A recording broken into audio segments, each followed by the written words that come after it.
આજે આપણે કઈ થીમ ચાલુ થઈ છે? સરસ, સુરક્ષા. સુરક્ષા 1.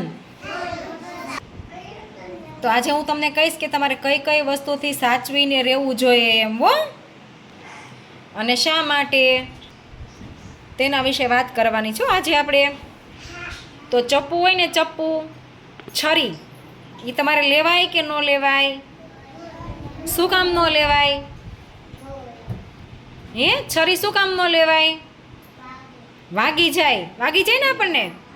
વાગે તો શું થાય? લોહી નીકળે. એટલે છરી નહીં લેવાની હો.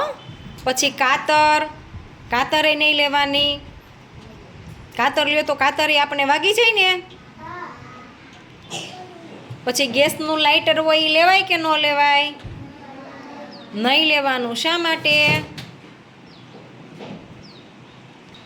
વાગી જાય. ગેસનું લાઇટર હોય ને એમાં અર્થિંગ આવે, ખબર છે કોઈને? એટલે એને નહીં લેવાનું. પછી બ્લેડ હોય ને એ નહીં લેવાની હો. એ હોતને આપણે આમ હાથમાં બેસી જાય ને તો લોહી નીકળે. પછી ઇલેક્ટ્રિક વસ્તુ હોય ને અડવાનું કે નહીં અડવાનું? નહીં અડવાનું. શું કામ નહીં અડવાનું? ઇલેક્ટ્રિક વસ્તુ કોને કહેવાય?